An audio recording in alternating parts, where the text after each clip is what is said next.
This week on the Erotic Awakening Podcast, episode 759, Risk-Aware Needleplay with Ember Solaris and Primal Arts Fest Review. Welcome to Erotic Awakening, an exploration of all things erotic. If you are offended by adult topics or prohibited by law, I recommend you stop listening right now. First, a heartfelt thanks to the amazing patrons of Erotic Awakening, each and every one of you. Your support literally keeps this podcast, the longest running kink podcast, thriving. This week, a special welcome to our returning supporter, Lisa. Welcome back. I'm so glad you're here, and thanks for your support. If you're not already a supporting patron of the show, I invite you to join the current supporters so it can continue.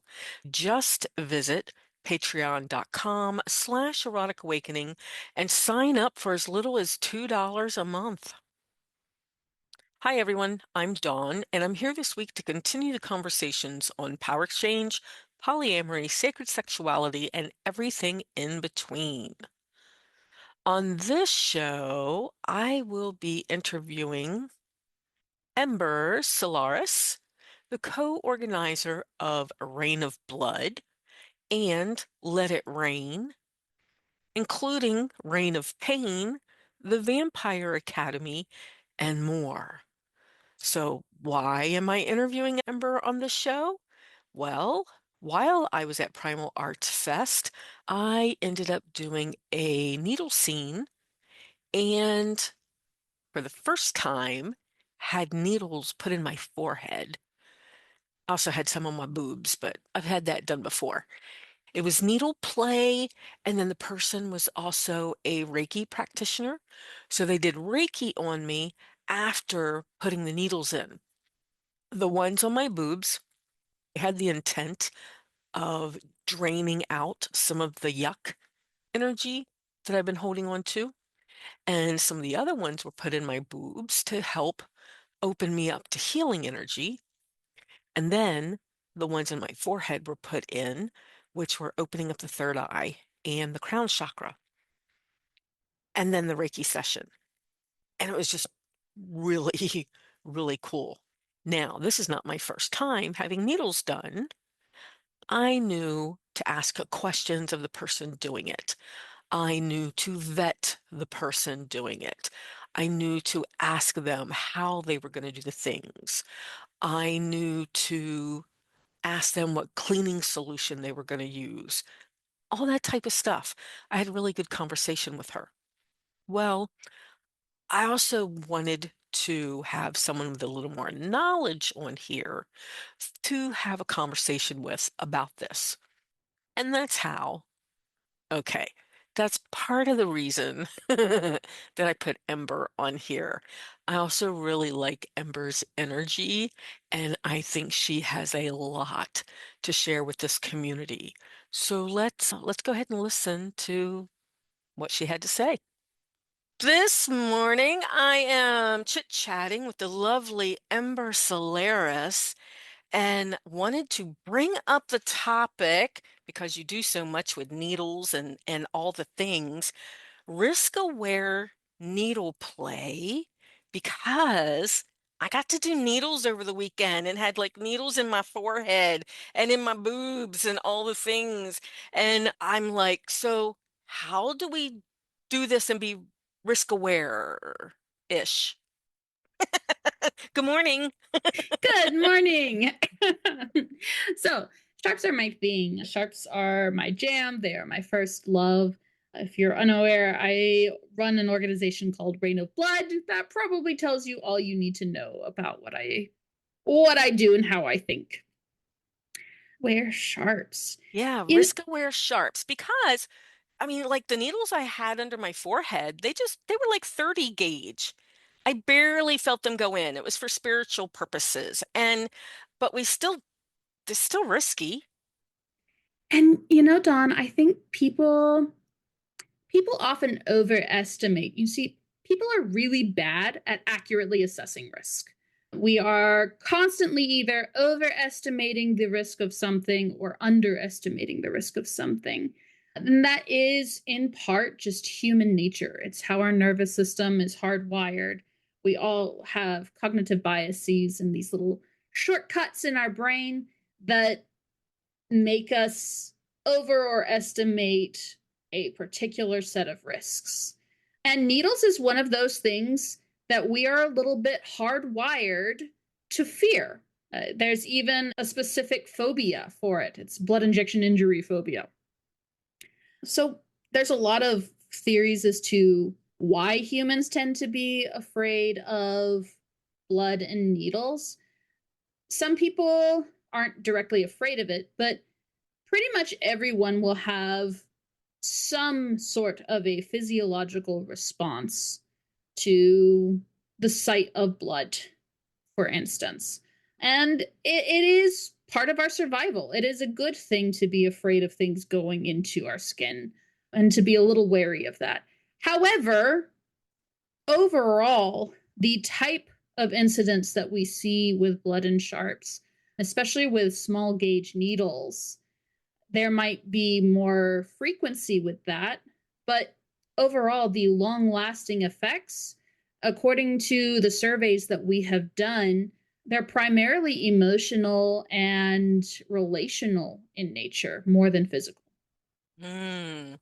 Now, that's not to say that there isn't some physical risk, Mm-hmm. or else the health department wouldn't get involved in Columbus, Ohio, right?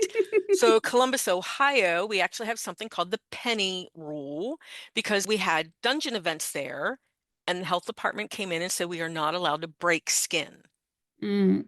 Not just needles, but any sort of breaking skin. Even if a whip breaks skin, we have to stop the scene, right? We can have all the fucking sex we want, but no breaking of the skin. And then you go to other places where they're like, oh my God, you can break the skin, cut them up. We don't care. No sex.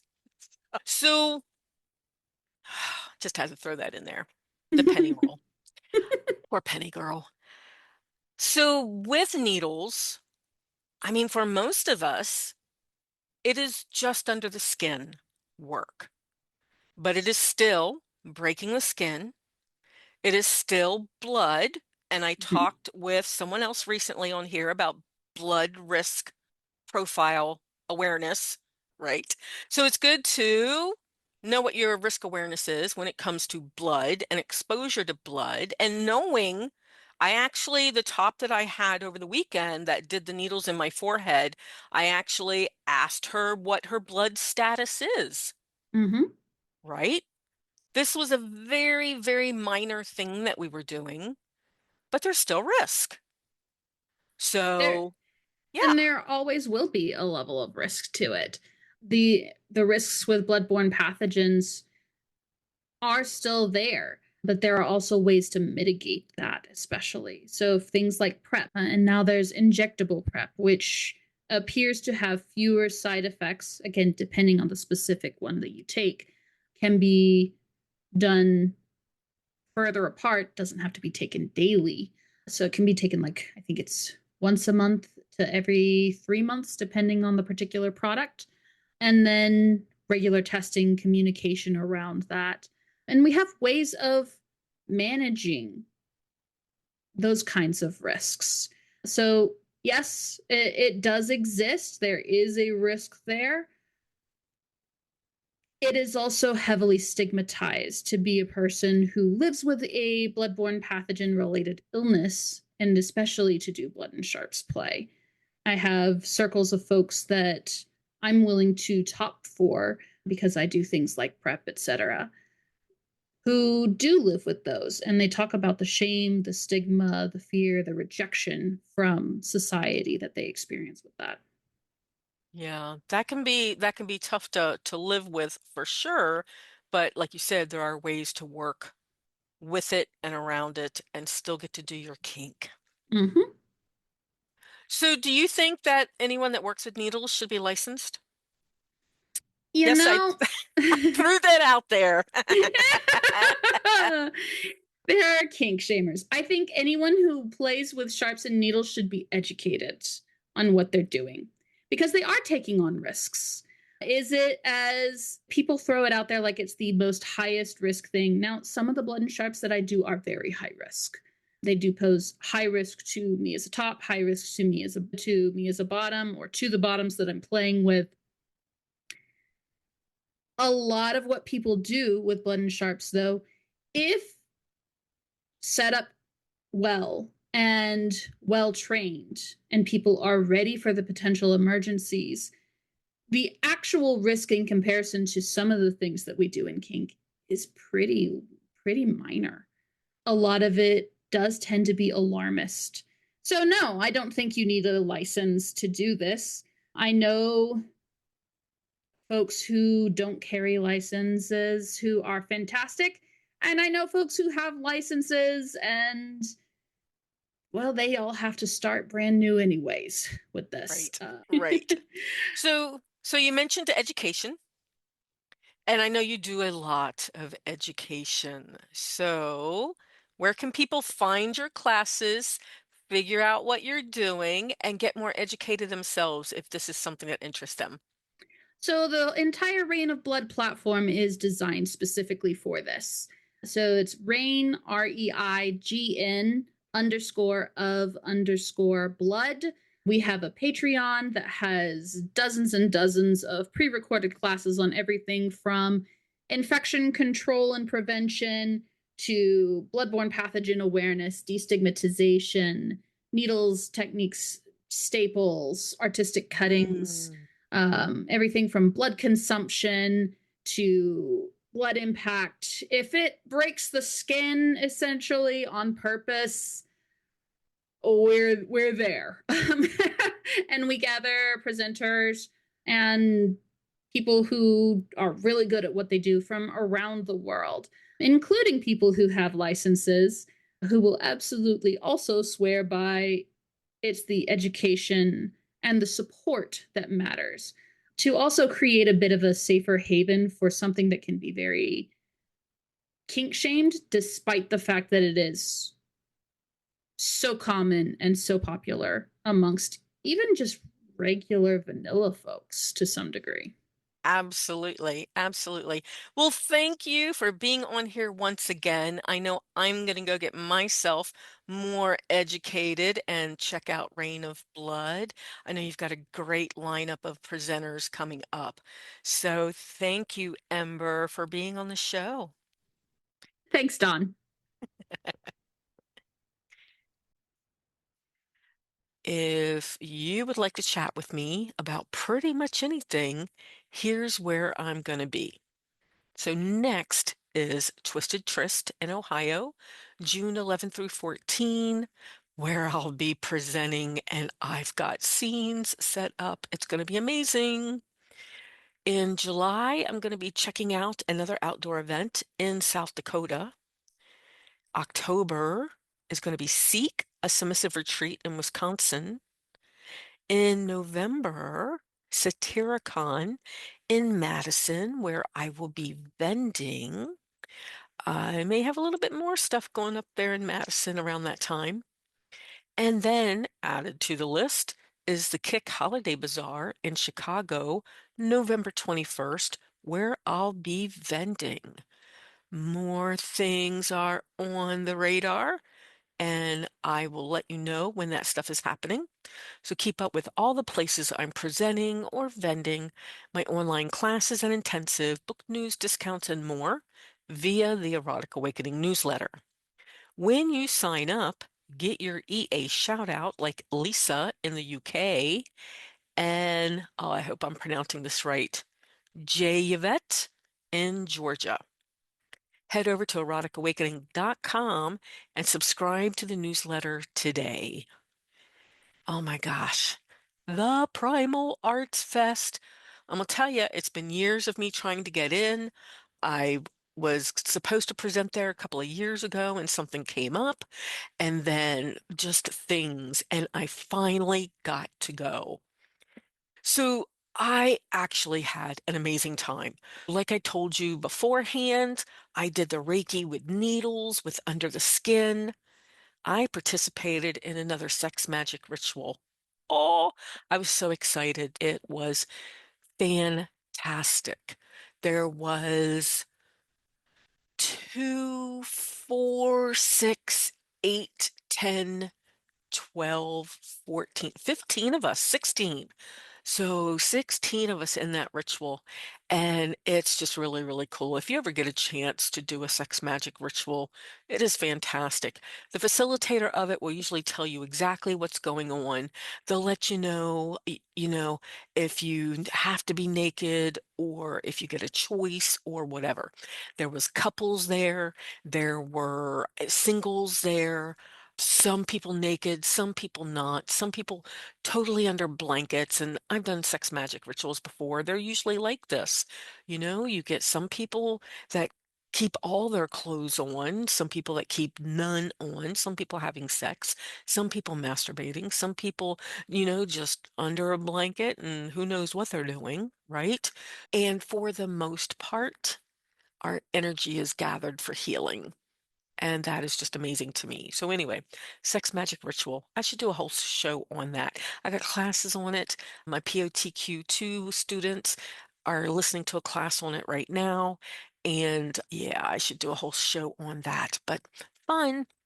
And then I got to vend on Friday night. So I got to meet people that have read books before. And I got to sell some Kickstarter cards, some hooded aftercare blankets, all the things.